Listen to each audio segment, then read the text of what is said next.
happy, dude. I think I'm dying here, man. Welcome to the 3B Video Deep Cut Podcast. Watch a few movies, take a few notes. It was fun. Aw, yeah. It's that time again for another bi-weekly podcast with your hosts, Rotten Roger DeMarco and... Evil, and look at the size of those hematomas. A Brad Hominick-sized hematoma. Hominick. Oh, Jesus. So what Halloween movie we doing today? No, we're done. Oh, we're finally done? God damn, that took a long time. Thank Christ. That literally took half of a year, it feels like.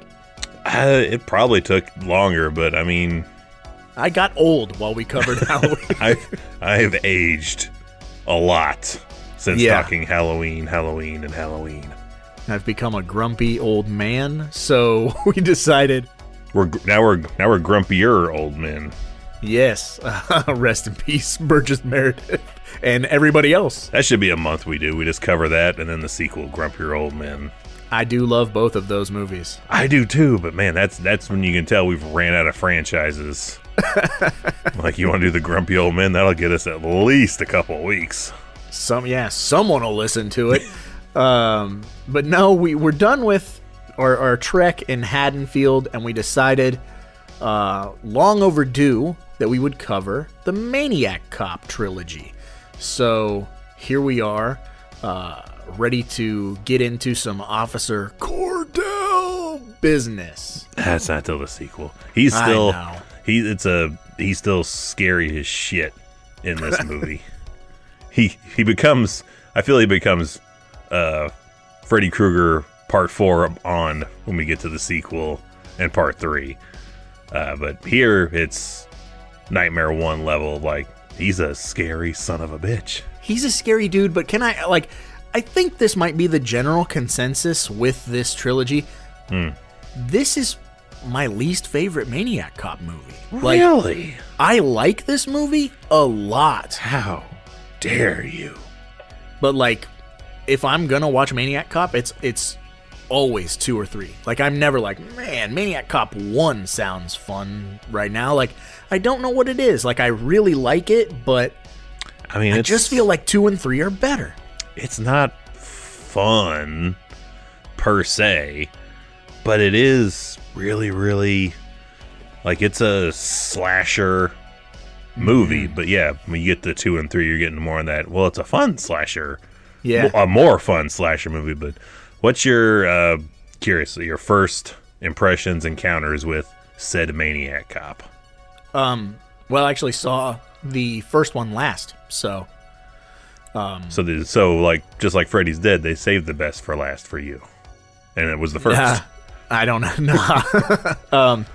I don't know. By the time I got to Maniac Cop 1, I was a little confused that this... So which one did you start with? 3? 3, yeah. That's absolutely okay. 3. That solves a lot of my head scratching. Conundrum, yeah. Yes, about this trilogy, because spoiler ahead of time, we get to 3.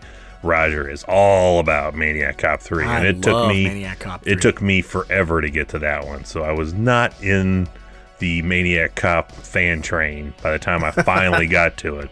I actually started in order with Maniac Cop and Maniac Cop 2. This came in my possession from my sister was dating a guy at the time who had a habit of it made no sense to me then, but he used to just buy the movies that came with the slip covers, and when he would make tapes, it would be a movie on the tape. So it was a dubbed VHS tape, but it just said Maniac Cop real big across the whole label strip. Yeah. And I first thought, I was like, man, he could have put two other movies on this motherfucker. Why is he wasting it just on one movie? Run it in SP, it's better quality, dude. I guess, but at the time I was just like, man, we put 3 movies on a tape around in this house, motherfucker. What are you doing with one movie? We don't waste all that extra tape. Yeah, I was like, you're gonna have to buy more tapes for more movies. But had these 2 flicks. I don't know if he either gave them to me or loaned them to me, but they ended up just becoming mine. think it was just that's how it works. Yeah, it was just like, well, you like these, like quit borrowing them, and you can just have them. He wasn't that committed to keeping the Maniac Cop movies. But I started with the very first one and went to 2, and that was the only ones I had in my repertoire for a long time. Gotcha. And I would say, let's see, I saw this 10? Around 90, definitely 93 to 94. Yeah. So yeah, 10, 11 years old. Mm-hmm. Definitely before 12, I was exposed to the Maniac Cop. That's the perfect age too, because like it feels like a movie you should not be allowed to see, right? Like it's a dangerous movie. That's what's so good about this movie. First of all, that's old man me coming in right there. If like my 12-year-old's like, I'm gonna watch Maniac Cop, I'm like, by yourself? well, we had different parents, you know what I mean? We do, but it's like it's weird to be in that place now. I'm like, whoa! It is 9:30 in the morning. What do you mean you're watching Maniac Cop? That sounds like the perfect start to the day, man. That's how you start Christmas vacation. Yeah, that's fine for us, but I'm now officially in that place. I'm like, is that cool? Why do I feel like cool. that can't be cool? It's cool, but it's like, I promise it's cool. okay. But yeah, so going back to kind of like the tone and just the overall presentation of this movie. First of all, Larry Cohen. Second of all, Genius. Bill Lustig. Guerrilla filmmaking master. Oh my god. And like this movie is so fucking dope, right? Because it's like it has its social commentary, but like that's still relevant today. Yeah, but you can be a 9 or a 10 or an 11-year-old kid and watch this, and like some of those themes might be lost on you, but like it's so violent and fun that like it kind of resonates with everybody. Like this is a good like anybody movie, I feel. Yeah, and it kind of grabs you by the throat and gets going from Jump Street. It's on paper it doesn't sound like anything worthwhile, and I think they filmed it just so they could do it to not have audio interference, because I believe they had trouble because they were filming this guerrilla style with like the Union. Yeah. But the opening of this movie is just Cordell in close up and freeze frames of him putting on his uniform. Mm-hmm. And again, we've said it at the past franchises that we've covered here, the big 3 that we've covered, it all kind of hinges on like, well, is it a cool name? Mm-hmm. Does it have a theme? Mm-hmm. And the theme for Maniac Cop is bone chilling.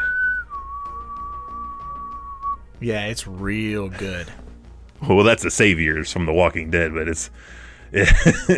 the theme of Maniac Cop is super bone chilling. Like even at that age when I saw it, like I was terrified just watching this dude put on a uniform. Mm-hmm.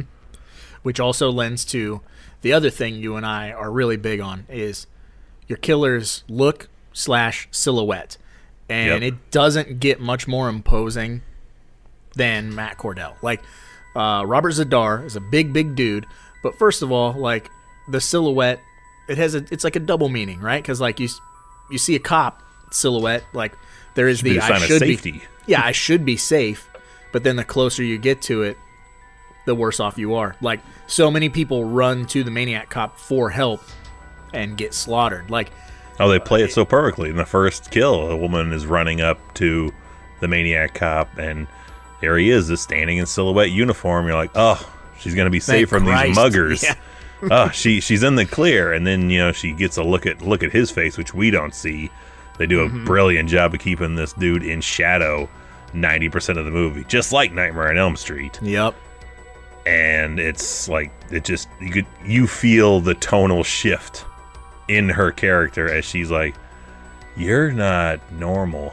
Right. And I think that's the other thing too, is keeping him in shadow, especially since like his makeup isn't overly extensive in this movie. He's not like completely rotten. He's just damaged. Just damaged, but because they keep it in the silhouette and shadow for so long, whatever the fuck they show us at the end, we're gonna be like, oh, good fucking God. Christ almighty. Yeah. And yeah, it's not a whole lot. Like, it's not too bad. Like, looking at it, now I'm like, man, he should have been just fine. Like, why did this almost kill him? Sidebar, I don't know how you feel about it, but every time which they reuse the footage throughout the franchise, when they show him getting killed in the shower. Oh, the back in the day story, the origins of said Maniac Cop. Yeah, when he gets killed. Ever since I was a kid, even I'm like, that looks like Mickey Rourke. I don't know why. Robert Zadar. Two people I would never confuse. Yeah, no way.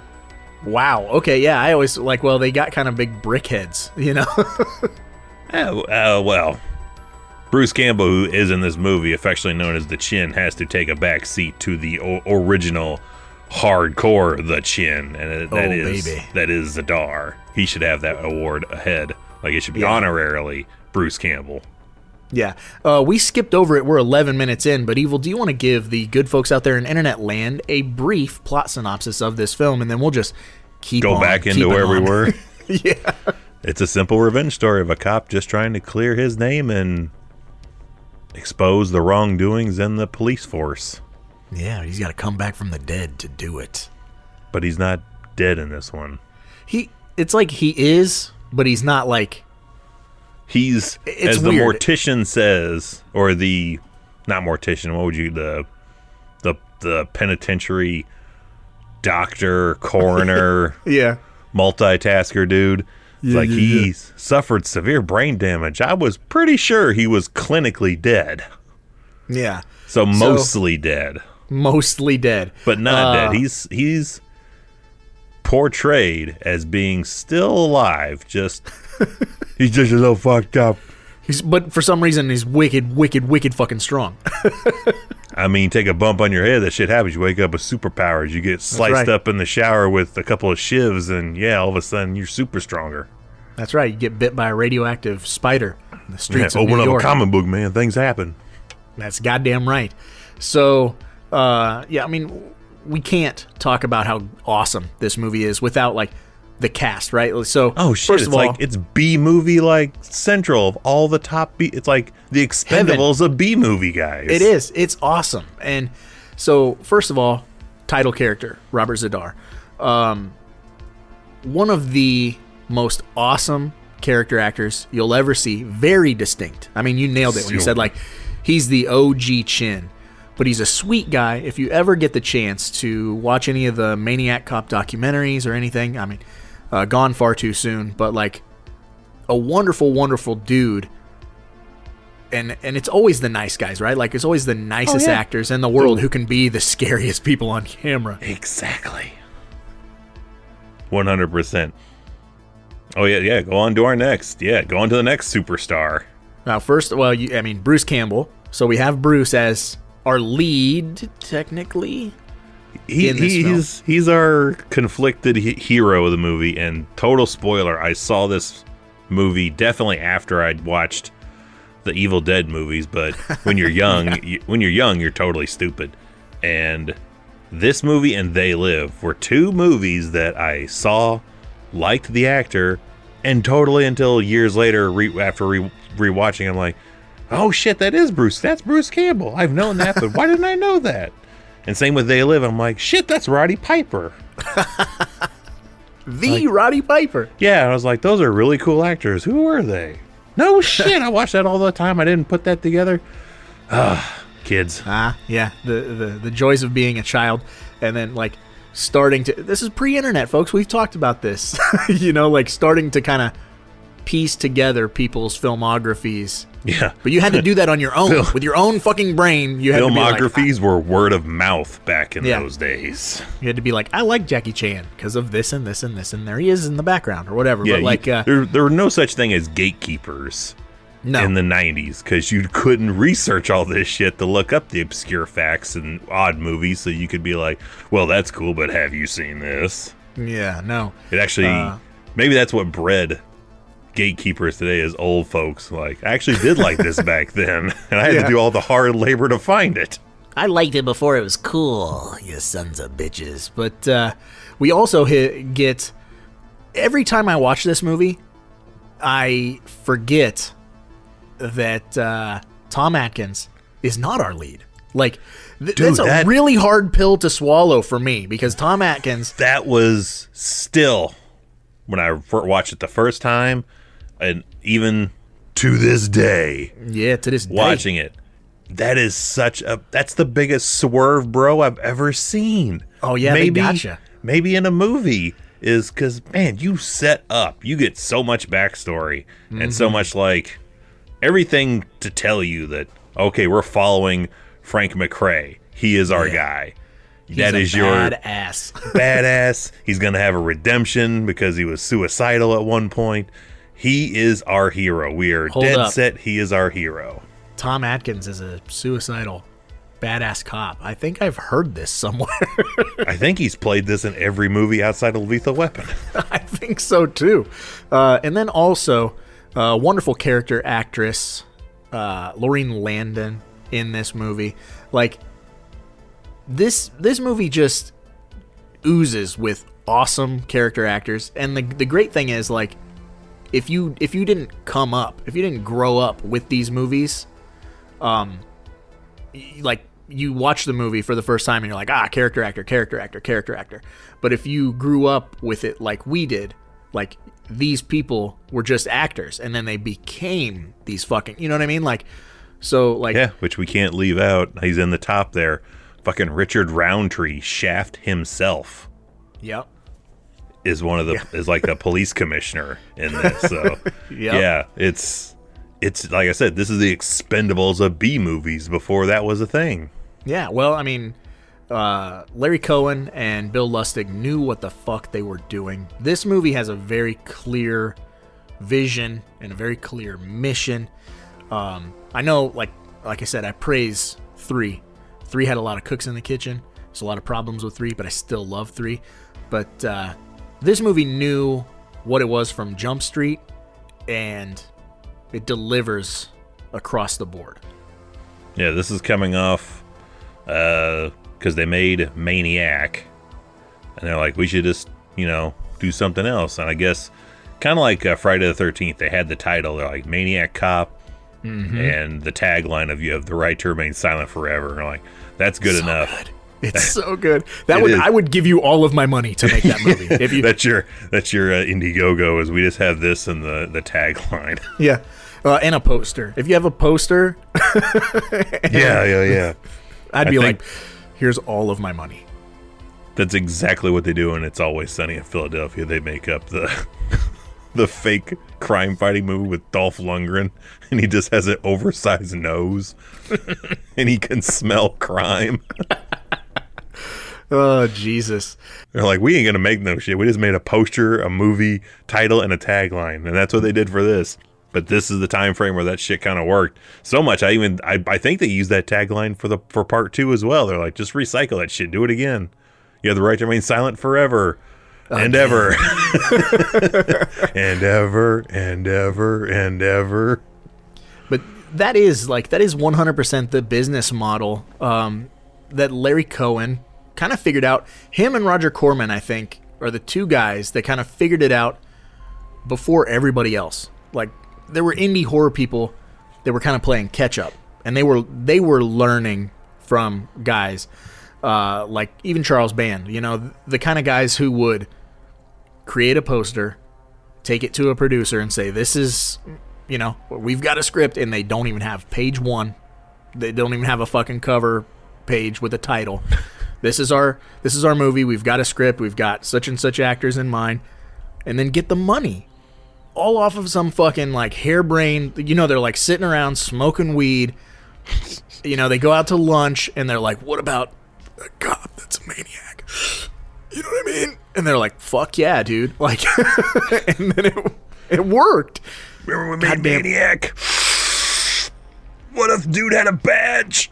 The fucking 80s, dude. The 80s kicked Now, so much ass. I can't speak for Band and who else did you say there? It's in the top three. Charles Band and So you got like Corman, and then you got like I can't speak for them. You probably can more because you're super educated in their work. But talking when we had the chance to with Larry Cohen, he's the guy that just has always and did always have the I just don't give a fuck attitude. Like in Cue the Winged Serpent, they're just not supposed to, but they're just firing automatic weapons off that fucking off the top of a skyscraper. They're not supposed to be doing that shit. Same thing here. Like they just started with getting guerrilla shots of a parade, and like I guess that shot of like the cop drinking and getting busted by his captain is real. Like that's real cops. So they're like, we'll figure out how to put this shit in the movie later, but like just go out there and film stuff. Yeah, I think that was the first stuff they shot, right? Like that's the first thing, and they're like, they're gonna work that into the movie somehow. Like that wasn't part of the, like, oh, and we'll have this in there. They're like, just do this, and we'll figure it out. Same with the chopper shots. Yeah. Of I believe it was Sing Sing. There's like I think they had a thing with the warden of like, if you come within 500 yards or whatever, we'll shoot you down. So keep a distance, but film 501 yards. Yeah. I'm not touching you. I'm not touching you. I'm not touching you. Yeah, I'm using a long telephoto lens to get my fucking but yeah, shot. Like doing all these things. It's like, you can't do that. And he's like, I did it. I'm going to, and that's yeah. Just playing, it's easier to ask for forgiveness than permission, and just playing that you just commit to that. Oh, I I'm didn't sorry. know I could do that. Yeah, yeah, exactly. Yeah, I didn't know I couldn't do that. That was good, wasn't it? Because I did know I could. Yeah, that's Larry Cohen in a fucking nutshell. Yes, 100%. Just eking by, doing whatever he wanted, whenever he wanted, and turning a profit. Like, oh yeah, apparently this was a super like successful turnaround for its super limited theatrical release. Yeah, absolutely. Like, this crushed it, which immediately led to them being like, well, we could do a sequel, like. Yeah, as soon as something turns that kind of money, like, shit, do another one. There, we ain't got to even promote it. It's already out there. Like, we just tell them there's a part 2. They're like, I'm in. Yeah, absolutely. And, oh my God. So, going back to Bruce Campbell in this movie, this is where, I think this might be... Because he comes in late. Like, there's the other thing that it throws you the fuck off, because you're following McRae. Yeah. And you're like, all right, he's going to solve this shit out. And then all like 20-something minutes in, we're like... We switch leading men, yeah. Yeah. And they play it off like, what's the, like, this troubled couple? Someone is calling them off, like, giving them some weird, like, have you checked on the children type phone calls. Yes. He left again, didn't he? He's out there doing it. He's killing, and you're next. And ends up getting framed for his estranged wife's murder because he got busted by her just straight up cheating in a hotel room. Yep, and they assume he's the Maniac Cop. So I think... I mean, he does not do a good job of trying to defend his actions when he's confronted. Like, he's in bed with her. Laureen Landon or whatever, yeah. No, like when he's confronted like by his superior, like in class, or like, when was the last time you saw your wife? Well, we kind of had a fight. She kind of caught me. Like, well, did you try to stop her? Like, she had a gun, and like, even dude's like, you should probably stop talking right now. Yeah, shush. But I think that might be my biggest issue with this movie. And again, like, I love this movie, even if it's my least favorite of the Maniac Cop trilogy. Like, that's not saying much because they're all fucking rad. But, like, I think for, like, my young sensibilities, like, as, like, when I watched this when I was a kid, there might have been too much plot in the way of the violence. Does that make, like, sense? Like, it felt like a little... To a degree, but, I mean, it's... Again, I saw this way too young, and if that got in the way, it didn't get in the way for me then, so... Right. And with my short attention span mind at the time, like that's got to say something if that still held me. If it worked on you, yeah. Yeah, it works on me. It should be like that. Yeah, like that weight loss program. It worked on me. It can work on anybody. I just think like that to me is the biggest like dragging point, and that's not necessarily even a negative, because we want to know these people, we want to like these people, we want to know the struggles of these people. So when people die, it sucks. I really think that because they hit us with that swerve where McCrae dies, it structures it like a 2-act thing. Yeah. And that may be why it kept my interest then, is I'm following it, and if it just kept on that path, maybe it wouldn't have. Maybe I would have had some spots where I just kind of tuned out a little bit and didn't remember shit. But because I was so like, well, he's not dead yet. He's just bashing him against a shitload of filing cabinets. And then throws him. And then as he's getting thrown out the window, straight up like Undertaker just got beat at WrestleMania look on my face, like, well, who's gonna finish the movie now? You can't take out fucking Tom Atkins like that. Yeah, Tom Atkins doesn't die. Yeah, and then he does. Gets yeeted out the fucking window. And then we gotta just like, okay, I guess we're gonna follow this guy. And what's his first move? To go back to a penitentiary. Like, the fuck? This guy's nuts. He's crazier than a maniac. He's on the hook for murder and murdering and potentially on the hook for murdering a shitload of cops. And his first thing he does is go back to a jail to question a guy about Cordell. Mm-hmm. And we also got to talk about some of the really cool stuff that gets explored in this movie. Is the fact that like the city goes into a panic, right? Like, well, you can't trust cops, which is very never not topical. Yeah, very fucking spot on. You ain't gonna get me. Oh, that's exactly what I'm referring to. Yeah, you ain't gonna get me. The lady gets pulled over. I love the Roundtree's like thought he was the goddamn maniac. My favorite part about that is when they do the slow motion shot of the dude getting shot. They don't even bother to try and edit around the fact that he has that squib wire fucking just hanging out his pant leg. Like, it's just there. Or well, yeah, that and the like it doesn't, the trajectory doesn't make sense, because if you're watching like he gets shot and you're like the like poof is on the top of his hat. Mm-hmm. And then you zoom in on his corpse laying on the ground, and he's shot on the forehead, so that shit went straight and then up. Yep, yeah, that's the magic bullet. Yeah, got to the middle of the brainstem and decided to go vertical out. Mm-hmm. Where do we go? We go up. We go up. Now dig up, stupids. Yeah, I love that aspect of the movie. Seeing the wires and seeing it gives it that like, which goes one of two ways. They either like, well, this is cheap and no one gave a fuck, or like, no, these guys gave a fuck, but they just didn't have the money to do this. Yeah. Really like super well. Like, it's the effort put in. Yeah. Wait till the second one and the third one. Like, these movies just get bigger and bigger. Even like, okay, so Maniac Cop 2 had a much bigger budget. Maniac Cop 3 had a smaller budget, but they still managed to do very big things.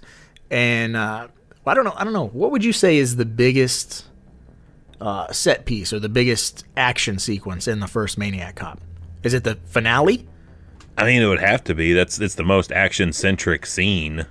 Like, I would say we have, in both movies, we have police station raids, but this one we're just seeing the aftermath of it. It's just people finding corpses all over town, which is great when you find the two cops alive, and Bruce Campbell's like, look, I didn't do this.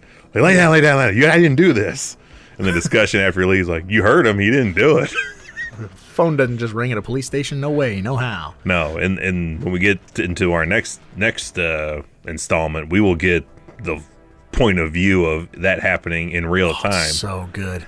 But yeah, the action sequence takes off when Cordell fire axes the back of that paddy wagon open. Mm-hmm. And then we have this scene where he's driving off, which he drives super like there's where I think the brain damage comes in, because Cordell drives really fucking weird. Like, he's trying to do a getaway drive, and he's driving with his left hand on if you're on the wheel of time on a steering wheel, like 7 o'clock. Right. And his other hand in his lap. Like, very super casual cop driving. While, at the same time, Bruce Campbell is just beating the shit out of him out of the driver's side window. He, punches him and goes back to, trying to be back at 7 o'clock and chill. Yep. And we get that paddy wagon smashed with a pole and flying off the end of a pier, which... How many things have flown off the end of piers in movies? But this looks pretty wild, because you see the stunt guy fly off the side of the paddy wagon with it. Every single time I watch that, I'm like, that stunt guy is dead. so lucky to be alive. he flips underneath that fucking bread van or whatever the fuck that thing. I call it the old paddy wagon. Yeah. Yeah, but his head is level with it. It goes underneath it. So his feet were where his head was, and just turns enough, right before all of it smashes into the water. Like, dude, so lucky. That is it's an awesome stunt, but it's like, how are you alive? It's an awesome stunt, but it's so sketch. I think that's got to be a fucking mannequin or a dummy. It's not. It's not. The leg's kind of like, maybe they knew it was going to be this bad. But Larry Cohen doesn't have a dummy on hand strapped to the side of a paddy wagon. Just put a stunt guy there. It probably was just Bruce Campbell. I do believe I did watch it. I did rate old Good Bad Flicks for intel, some behind the scenes intel before recording, and he was, of course, doing his stunt hanging off the side of the van. Of course. Once they did the actual pier stunt, that was a stunt man. He was like, nah, I ain't doing that. But apparently he does not like this movie and considers it the low point of his career. And I've heard, when you bring this movie to him, he's like, oh, I was getting divorced at the time of this movie. Thanks for bringing that memory up. Yeah, I was going to say, he went through a very nasty divorce during the filming of this movie, and so he despises it. And which so is I don't bummer, ever want to be the guy who takes a Maniac Cop. Which, the super bummer, because I thought that'd be cool to bring him when I did get the chance to have him autograph something. But after hearing that, I'm like, well, that immediately is out, because I don't want to be that guy. You take Maniac Cop 2, because he has the fucking little cameo. My God. Talk about the one, the black eye of part 2 is that. But squandered. That's all next week's, or 2 weeks' problem. Yeah. Today we're dealing with the heroic Bruce Campbell, which, it's strange, even watching it for the first time. I feel Matt Cordell could easily kill everyone in this movie. Oh, yeah. But it totally comes off as a regular Bruce Campbell versus the Evil Dead fight when he's battling with Cordell, especially when he gets knocked down and he's grabbed. The look on Bruce's face when he's grabbed, and thrown against the side of the paddy wagon. That's standard Bruce shit. Oh, yeah, it's Three Stooges to the max. I don't feel the same level of fear from that point on until the hand comes up from underneath the pier. Then it kind of gets back to it, but that's the only time the illusion is broken for me. The slapstick, of constant fear. And it's not really super splatstick or slapstick. It's just enough to be not quite the rest of the movie. You know what I mean? Exactly. I know. Kind of like Elm Street 2 of the pool party. Still good, but just different, where it takes the fear a little bit out of it. Yep, I know exactly what you're talking about. So it's like, if they had cut just a wee bit earlier, so you don't get the ham-fisted overacting, it fucking solves the problem. But but other than that, I'm with you, though. I do think that this is a very intense and pretty terrifying movie for, it's like the little movie that could, you know what I mean? Oh, definitely. And what's funny is that there's all these silhouette shots of Robert Zadar, and clearly not wearing any of the makeup. 'Cause I think he was Not at told all. he only has to wear that shit for those close-up scenes where he's got the fucked up teeth and the chin. It looks like he has like a fucking wishbone or some shit stuck under his cheek. Big old gash on the side of his cheek. Not the gash, like if it totally looks like that dude in Beetlejuice who clearly died eating at a restaurant and has like a chicken bone in his neck. That shit looks like it's resting on the side of his cheek, like right under like the side of his nose. Like there's that big strip that looks like bone just sticking way the fuck out Like there. a T-bone. Yeah. I was like, that's strange. That's what gives it the weird, super weird like look to it. Mm-hmm. I did want to ask you though one thing that I thought of, forgot, and remembered. Okay. We get some. I was like, I'm gonna ask him this because he's totally probably has to be on my page. But we get when McCrae is doing some background research, learning about Cordell. Mm-hmm. We get the Chris Farley character from Wayne's World of like explaining that just knows everything and explains everything.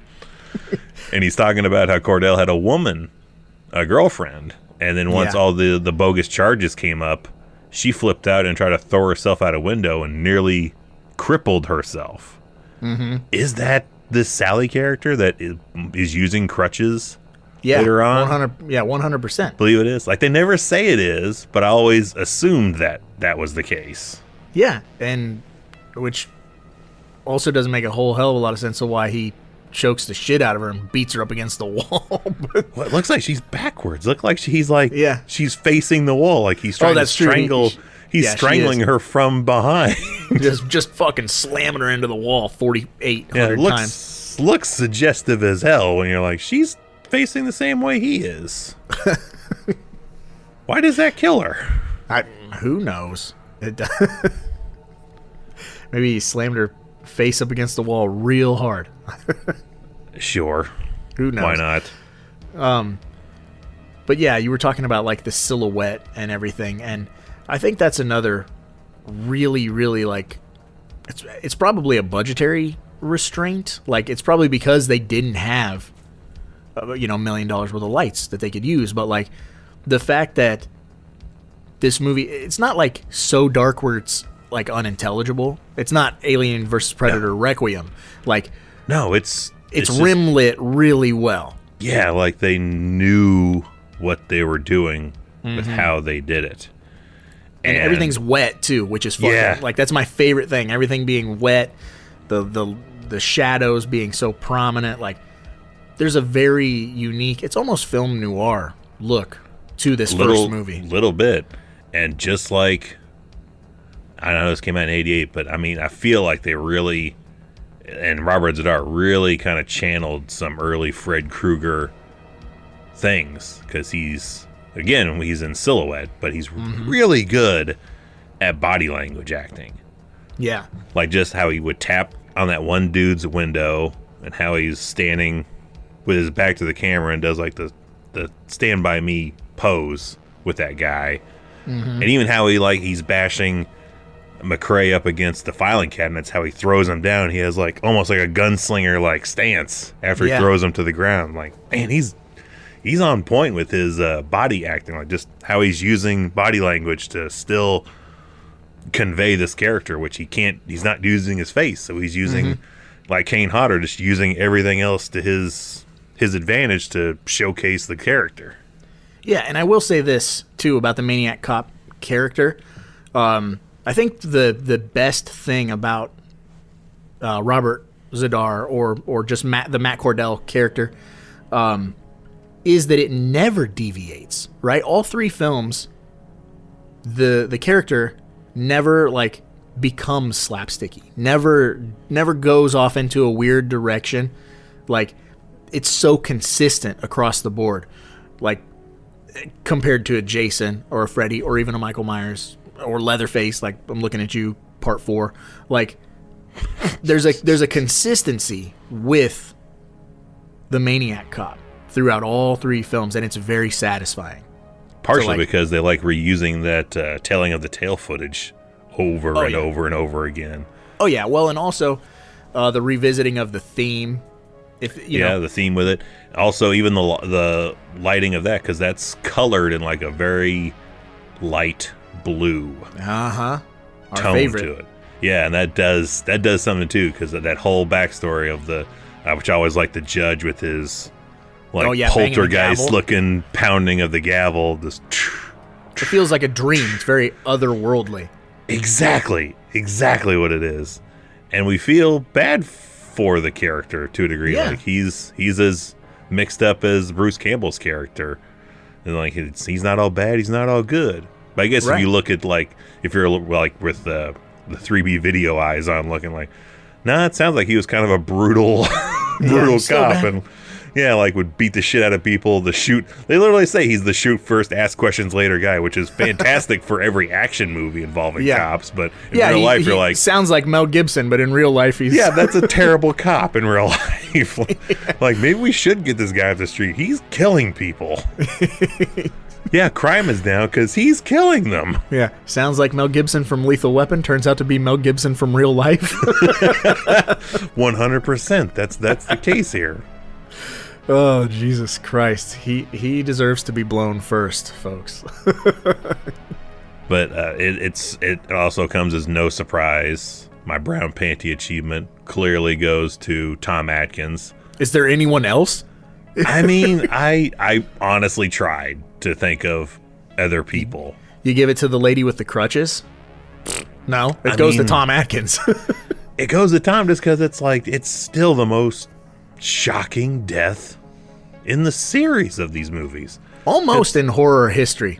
It's up there with like Gage. You know what I mean? It's like, really, you're gonna kill fucking Tom Atkins? I put it over Gage because, if Gage doesn't die, the rest of that movie doesn't happen. I feel like when you kill Tom Atkins, how does this movie continue? Who's gonna drink the Coors Light, smoke the cigarettes, and fuck the ladies, man? Exactly. And of course he has scenes where he's drinking beer in a bar in this movie, because why you wouldn't have a movie with Tom Atkins without that? Mm-hmm. But if it wasn't planned that way, I would totally think like there was some mischievous shit behind the scenes, like, oh, they only had Tom Atkins for 2 days and he quit, so we had to kill him or something. So we had to throw him out the window. Yes. Well, we got this dummy we're going to use for the finale. Just throw that shit out the window. Say it was Tom Atkins' character. He left already. Like, it feels like it, like, man, was this supposed to happen? Like in wrestling, when a dude gets injured all of a sudden, they have to write him off TV. You're like, yep. Was that shit supposed to go down that? What the hell's going on here? Nope. Now they're flying by the seat of their pants, making a whole new storyline because Ahmed Johnson can't fucking wrestle. Nothing sounds more official when you're flying by the seat of your pants than a plan B. And the whole second half of this movie feels like a plan B, but it works. It totally it's a good works. plan B. Yeah, sometimes that plan B is actually pretty spot on, accurate fun. Mm-hmm. So how do you rank that window stunt? It's pretty good. Of him just going out the window? Yeah. Yeah, they do a good job of hiding the face, so you don't see. It could be Tom Atkins. Yeah, but they don't go so far as like put a fucking like silver wig on the dude. Like it doesn't look like how we recently talked wigs in Hard Target on a live show. Like very different. Like this, they do a good job of like kind of like Cordelling his face. Like we don't see it, and half the time it's covered by his hands falling. Mm-hmm. They just do a good ADR job of putting, which I wonder if that was really Tom Atkins, like in somewhere just going like Tarzaning it. Yeah, they totally fucking kayfabe and they're like, actually, Mr. Atkins, the bar is closed. Just smashing Miller Lights in front of him. Breaking cigarettes in half. Yeah. Like in The Exorcist, we get like strapping lady to a chair and having her drink, raw eggs and whiskey and shit. In this movie, they're just breaking fucking beer bottles and snapping cigarettes in half to get Tom Atkins to get burning Hustler magazines. You do what you got to do to your actors, even if it's unconventional, to get the results you want. Goddamn right.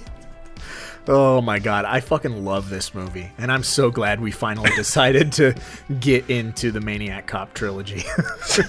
So you're on the same boat, or you're also giving Tom Atkins the coveted brown panty? Oh, yeah. That was never even a question. Like, Just making sure. Maybe you're in the same boat I was, trying to think of a secondary person and not go obvious. I don't give a fuck about anybody in this movie, like, as much as I care about Tom Atkins. I mean, they're all kind of good. And we didn't even mention this because we have Bruce Campbell, and it's 1988. Out of fucking nowhere, Sam Raimi shows up for a miniature cameo in this movie. Yup. Like, what the fuck? That's just how it is, man. Yeah. Sam, you got an afternoon? You want to be a news reporter? Yeah, sure, buddy. Fucking, like, they're just... Can I kick Bruce Campbell in the shin while I'm here? I'm in. Yeah, they're just, they're a package deal, right? It's like, and then if you have Sam Raimi, well, the next time around, you got to have Ted Raimi. Like, you got to just bring Which I'm in the kind of crew. surprised Ted isn't tooling around somewhere. Like, I could easily see as one of those cops hanging by his neck in the in the office buildings, like just somewhere, something. Shit. Try that thing try that Candyman shit. Like, make him look like a tough guy. Make him one of the attackers of Matt Cordell in the shower. Give me a movie where Ted Raimi is a tough guy. Candyman. Yeah, he's wearing a leather jacket and rides fucking a the motorcycle. babysitter. Yeah, that's a bad motherfucker right there. Which, yes. Which, as good as this movie is at silhouetting Cordell's face till you don't see anything, equally as good a job of not seeing swinging, hanging dong. Oh, God, yeah. When Matt Cordell is fucking these guys up butt naked in a shower. And we have it on Blu-ray, so we'd be able to tell if there was some... Believe me, we're looking, because I just can't help it. Like, wife and I are like, does he... Because unlike, in Terminator on Blu-ray, you see some Arnold hanging dong. Oh, yeah. But, man... Terminator 1, yeah. Yeah. But you don't see any of that shit here, and he's full-on fighting these guys, which, I mean, has its own, like, atmosphere to it. Like, everyone has the fear of, like, some bad shit going down when you're in the shower. Yeah. Like getting stabbed in the shower. Horrible. But, like, imagine if 4 dudes are attacking you while you're taking a shower. Horrifying. Yeah, slipping. There ain't no... And that's... I'm amazed in 1988 that they got away with showing as much as they did. Like, the stabbing in the back is pretty good. And especially, like, the... Cut on the face? Oh. The cut on the face is fucking brutal. Yeah, it's real good.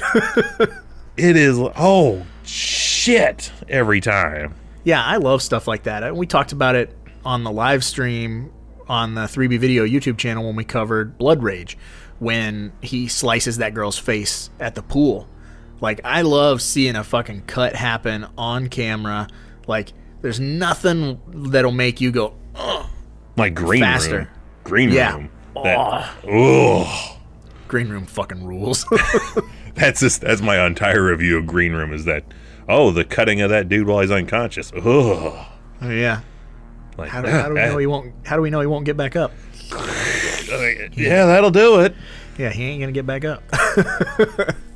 So fucking gnarly.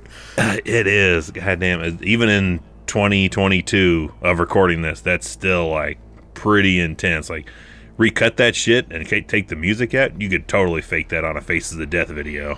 Oh yeah. Like, this is an actual prison riot. Just put the like time code of like a security camera in the corner of the screen. People believe that shit. Run it through VHS like 2 or 3 times, so it's like a 3rd generation VHS. Absolutely. People would totally believe it. It's that. Like, Jesus Christ.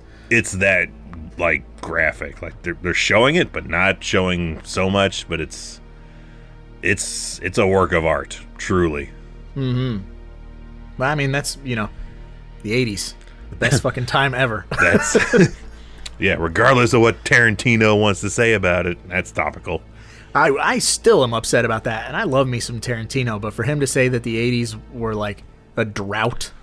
And no good films were the 80s. I'm like, you're wrong. I think that's just generational talking. Like, it'd be the same as if I was today going, the 2010s, I don't think they really produced much of anything. Not a lot of good stuff. Yeah, I guess that's true. We will be those people. Yeah, fast forward like 30 years from now, someone finds this podcast and let's do it like, well, those guys are fucking dead wrong. You guys are way off. Ghost Ship was incredible. It was a classic. Yeah. Yeah, I have it on 12K ultra super definition now, streaming through my eyeglasses. Because we brought Google Glass back. Yeah, that's a thing. That's probably going to happen. Son of a bitch. We'll be the old grumpy guys. I'm fine Already with there. It. Yeah, I'm fine with it. Speaking of grumpy people, is it time to move on to the next segment, Evil? I mean, if we're already on the hate train, might as well keep it on going with them Amazon 1-star reviews.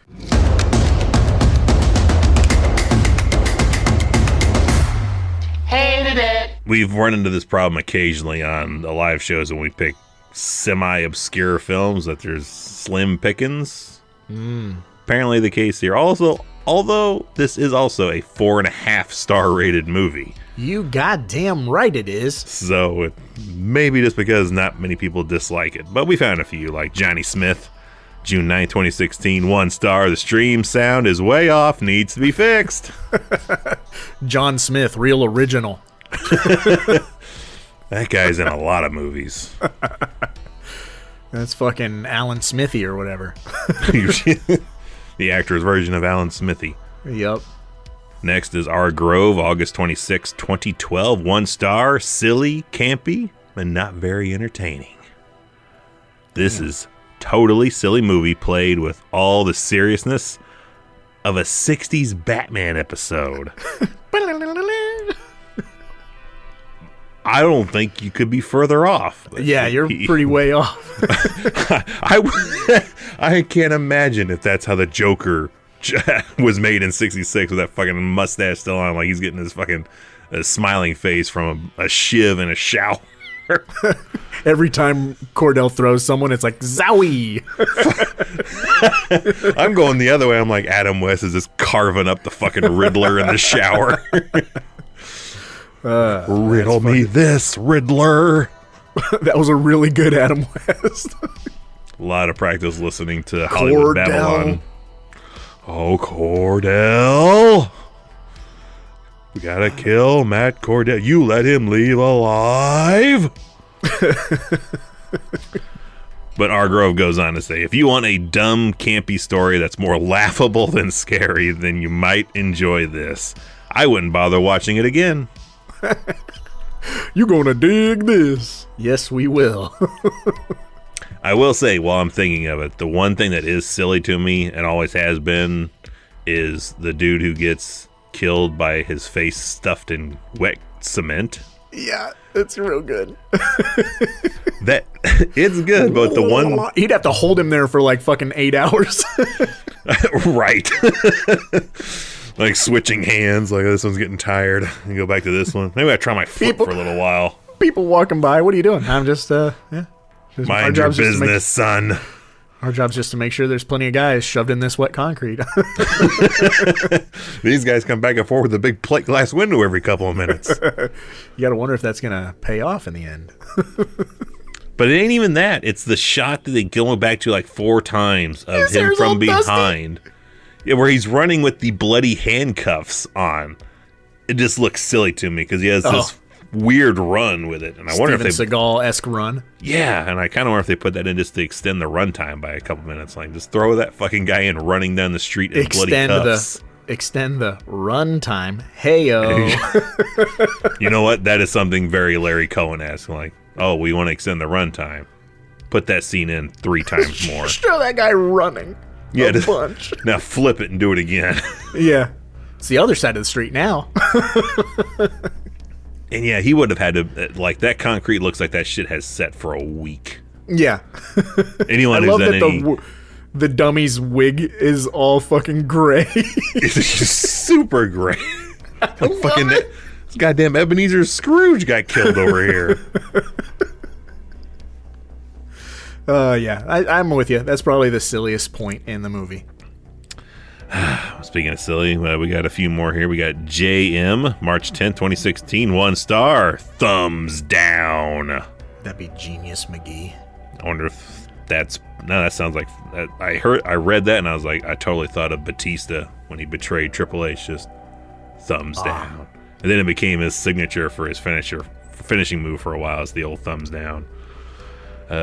This one I can get behind. Dan, February 20th, 2016. He says 1 star because it didn't work. Well, yeah. And he goes on to say, because it didn't work. I wonder what didn't. Did he buy the disc? Streaming? Because there's a few streaming issues apparently with people buying this movie or renting it. But I don't know. Dan left me in the lurch. You gotta own it, man. And to wrap up, here I feel has to be somebody, I want to say younger, but definitely not of our mindsets, because this is the opposite of you. I don't even know how you would say it says his name is Real Valancourt, but there's like that little mark over the E, so Real Valancourt? Vicky Valancourt. That sounds super aristocratic. Real Valancourt, December 8th, 2013. 1 star. Send it to me. No, wait. Cannot rate it, even though he just did. Cannot rate it because I can't watch 2 and 3. Did not received Maniac Cop. I received 2 and 3, but not 1. How can I start the trilogy when I already have the ending of the trilogy? Yes, I'm with you. So this guy has there's which is who had the worst day? It's Batman or the Joker, Real or Roger, because both of them didn't start with the first movie. Roger just said, "Fuck it, I'm gonna watch 3 and then go 1 and 2 or 2 and 1." I do have a little story of when I purchased my Blu-rays of the Maniac Cop trilogy. Yes. It was when I had my knee surgery. Oh, damn! So, really? So I had ordered them 2-3 days before my knee surgery. They arrived the day I had my knee surgery. I come home. I am on every painkiller known to man. And my mom... Life feels like Freddy's nightmares at the time. Life is weird. And so my wife had a big photo shoot she had to leave town for. So my mom was like, I'll hang out. I'll stay the weekend. I will help take care of the kids, and I'll, help Dustin with whatever he needs. And so she would put a movie in for me. I'd be like, can you put in Maniac Cop? So she put in. So my mom is hanging out at the house with me, forced to watch all this fucking shit that I watch. And I did a Maniac Cop marathon 1, 2, and 3, but I was so fucking high on pain pills that I would zone out, pass out, wake up. Maniac Cop 1 would be over, so I'd start it again. So I know I fucking drove my mom insane, because it was a course of 2 days where it took me 2 days to watch all 3 Maniac Cop movies because I was so fucked up. She watched each one 6 times. And she's like, God fucking damn it. What'd you guys do this weekend? Watch Maniac Cop over and over and over again. Yeah. Maniac Cop, The Gate, and Society. Jesus Christ. The fact that your mom still takes your calls. Yeah, you want to watch The Shunting 48 times this week? That, man. If we were ever to do another 12-hour live show, let's make it torturous like that. We're going to watch Society 7 times. I love that movie, though. It's good, but any movie you watch that many times over in one sitting, I don't know. Start twitching. Yeah, start twitching. The commentary for that film will be very different on viewing 7 than on viewing 2. Yeah, that would be hilarious. Fucking 8 hours of commentary, the same movie over and over again. Yeah. Here's our first commentary. Here's our second commentary. We'll do that on the live stream where it's going to cover one movie for a month straight, just over and over and over again. Yeah. And we'll make it difficult. Not maybe make it a popular movie. Make it something really kind of obscure so all of our Fly information... Away Home. Yeah, we're going to do Fly Away Home 4 times. Oh, I'd kill myself. Well, so you're done with the Amazon 1-star reviews?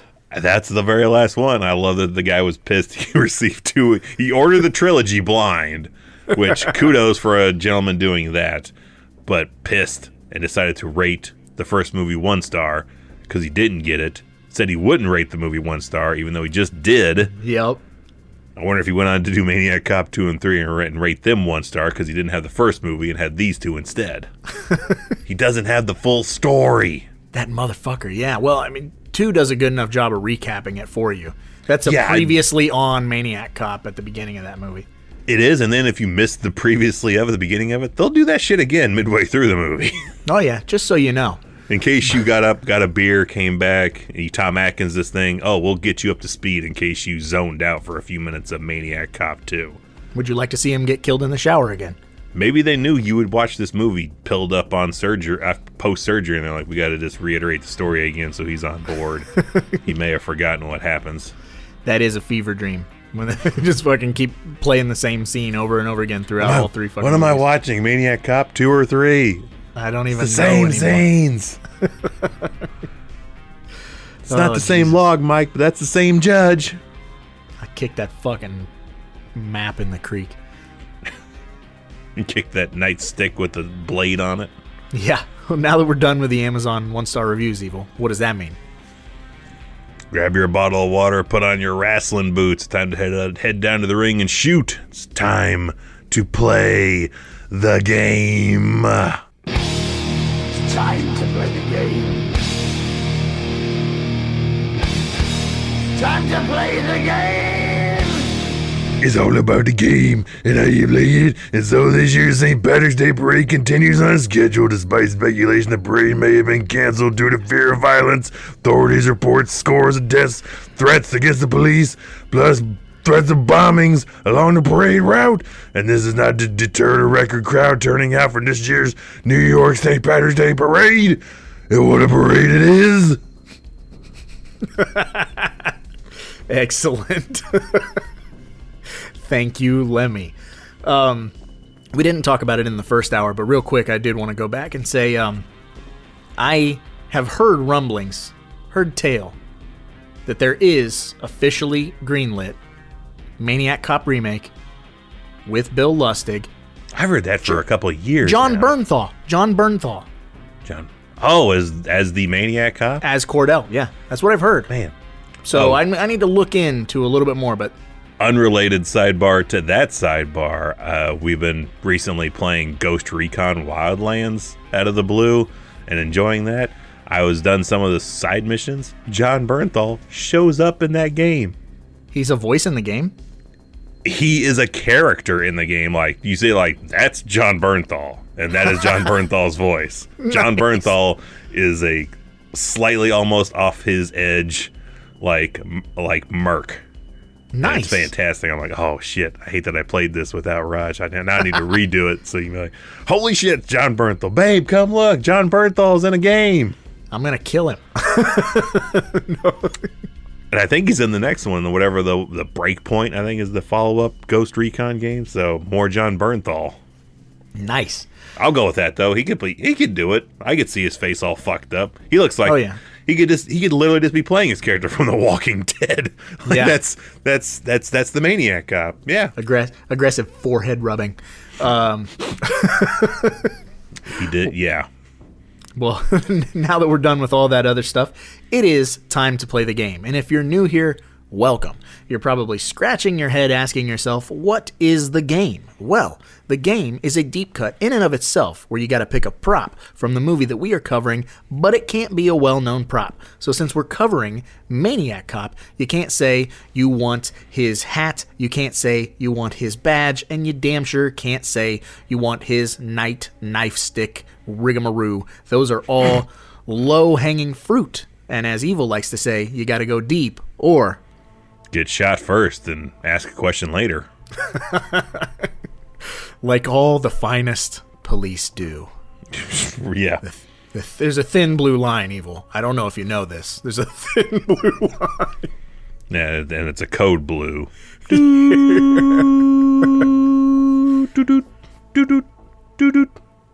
that the opening credits to Dr. Giggles? Could have been. I was just recreating the coroner, bringing Cordell back to life because he had the heartbeat of a beat every 28 seconds. Which total sidebar even to that, I did not hear that heartbeat on my original VHS copy. When I got the DVD and Blu-ray, I could hear it more clearly, but it was so kind of drowned out with the ominous tones playing in the background of that scene.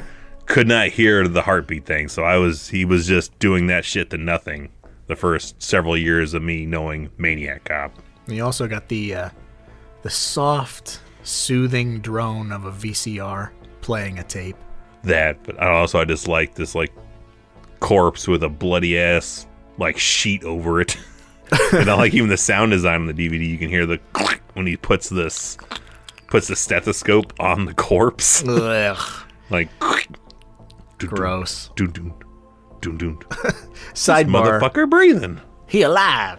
We alive. Which you couldn't tell by, you couldn't see like the sheet moving like he's breathing, but apparently he had a heartbeat. So he's not breathing, but has a heartbeat. Brain damage. Very soft heartbeat. Going back to the soothing sounds of a VCR. I don't know if I've ever told you this, but I had the VCR hooked up in the front room. You know, we were working on the movie. Yes. We had it all set to look like old school. I would watch movies on the VCR, and my son was like, "What is that noise? You hear that?" I'm like, "What?" No, you're nothing. It's like a high pitch, and then like a hum. I'm like, "Oh, that's the VCR." He's like, "Do they all do that?" And I'm like, "Yeah." He's like, "I hate that." Newsflash, asshole. I've been hearing it the entire goddamn time. Why wouldn't you say anything? Because I hate you. That's just how we used to get down. You just drown that out. That's background noise. Doesn't even register to me. Like I have Nope. the VCR in the basement put on. I don't think I've ever, except maybe on certain tapes where it kind of has that slow like, yeah, like oh shit, is this gonna kill? Is this the death nail for the tape and or the player? Yep, it's coming. We know that sound. Like we know that particular sound. You hit like, you hit eject quick. Oh shit, it's gonna eat it. Yeah, that's the fastest reflexes. It's all in them reflexes too. But yeah, we know the sound of shit going south on a VCR. Yeah, I need We to gotta take save this the tape. It's our only one. It's probably not even ours either. Yep. And if you always had Scotch tape right next to them in case you had to double that shit up. But I've had that surgery moment. Like I literally one time had busted a tape and had a blank tape and had to take Spool the two. swap? Yeah, take it apart and like I felt like I was in a fucking heart surgery, like taking the reels out, setting it in ever so gently. Dude, yeah, it's and like reattaching, like nurse dab my forehead. diffusing a bomb. Yeah, I'm gonna cut the red wire. Okay, you said blue. Did I say blue? I meant red. But I think I'll go first this week. Go ahead, because I was honestly torn between two items. I have one, but anyone who's listening, make sure you find us on Discord, find us on our Patreon, find us YouTube, everywhere. Find us, let us know your prop. Money. Hook it up. Please. And also start a podcast with Anchor.fm. It's so easy, you could do it. Or something. It's so easy, we did do it, and I don't know shit. We're still doing it. Anchor does all the work for us. We love you. It does. So my prop, Yes. there's so many weird things in this movie, but in my disclaimer, I shot myself in the foot because I was like, man, I really want that fucking nightstick. Exact same thing. Everything I fucking wanted is on his suit, so I had the exact same problem.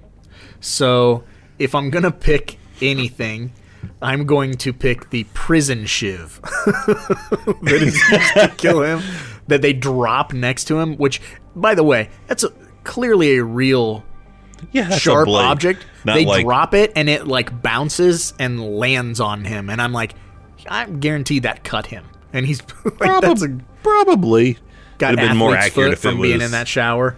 I can't remember what I was watching. Something about like inside real prisons, and like one of the things that's commonly used for a shiv is like a toothpaste, like the container of toothpaste, like how like on some toothpaste like containers, the back end of that plastic can kind of get sharp. Yeah. Those hard edge, like they fold it certain ways, and then just kind of reinforce it. But using a fucking toothpaste holder as a makeshift shiv, like that's some shit they would use. Sometimes you gotta stab a motherfucker. I don't know. Stab. Like that would be depressing though. It was like Matt Cordell taken down by Colgate. It ain't even Colgate. It's government issue. Fucking. It's Curlgate. Just one letter difference. Yeah, it's fucking great value white toothpaste. Always save Colgate. Yeah. Comes in a yellow tube. Gross. That's not bad. I thought at one point about the shiv as well. That's about all I could really come up with, man, because I want so much of Cordell's fucking utility belt. Yeah, and we get a lot of that in both the first two movies, at least, of him swinging that billy club that's a knife at the same time, like, and he just does it so cool that that around the hand. Fucking love that. Such good shit. But I was torn between two very different things. My first impulse when I thought of what I would pick, I'd want that judge's gavel. Nice. Just because that is one of the images that just sticks in my head. Mm-hmm. When you're like, Maniac Cop, like what's like, don't think of anything terrifying, Stay Puft Marshmallow Man. You're like, Maniac Cop, like that judge with the gavel. Yep. So I either would want that, or I would take, just because the symbolicness of the swerve, and because it's not anything that's out of his repertoire in every movie, I would take Tom Atkins' beer mug that he's drinking with when he's going to do his. You don't even smile. And he tries to smile, and there's nothing more kind of unnerving to me than seeing Tom Atkins try to smile. Like Arnold Schwarzenegger in Terminator 2. Like, that at least can look kind of funny. Like, yeah. I just stop doing that. That would be... Stop it. Stop that. You gotta stop it. He does not have a face for laughing and smiling. That might be a hell of a thing to say about somebody. Okay, do it right now. Can you picture Tom Atkins smiling and laughing? Can you picture Tom Atkins at a comedy show? No, I can't. But yeah, I get what you're saying. That might be its own horror movie. Like, we're going to cast Tom Atkins, and what's he going to do? He's going to be the smiler. He's just going to be laughing and smiling all the time. What's his weapon? He doesn't need anything. Just look at him. That'll terrify you to death. Yup. Like, he just has a face that's made to look stoic or pissed.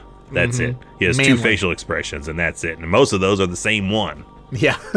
But him attempting to smile in that bar, it's like, stop doing that. Kincaid, stop. That's very unnerving. Exactly what it is. So I'm torn between the beer mug and the gavel, but one of those two I would definitely love to have. Those are both solid picks. Thank you. I was up against the wall, and Matt Cordell was banging the shit out of the back of me. That sounds terrible. Whoa. I was up against the wall getting shivved. And I was like, damn, everything I want is on Cordell's fucking suit. That's against the rules. What else do I take? Can I have Laureen Landon? You know what? I'd still take Laureen Landon. Yeah, she's After awesome. we met her a few years ago, yeah. Super, super cool. Had her sign both my Maniac Cops. She was just a treat to sit next to and chat with. And there's your further proof that Robert Zadar was an awesome guy, because she's still pretty fucked up that he's not around anymore. Like, you bring it up and she kind of gets emotional about it. So yeah, that's the power of the Zadar. He was a stud, man. And we'll get to talk about him for 2 more movies, so I'm excited. Definitely. Oh yes, we're gonna get sillier. Yeah, oh definitely. Yeah, I mean, they maintain their integrity, but they get a little more silly. So I'm just glad they didn't do what is done in the song, because it fell victim to we got to have a rap song to end the movie. I'm just glad we did not end up with Matt Cordell in a jacuzzi with an Uzi. On that note, I suppose we should probably get going because, after all, there's a lot of movies out there and somebody's got to watch them. So why not us, right? He'll kill again. He enjoys killing.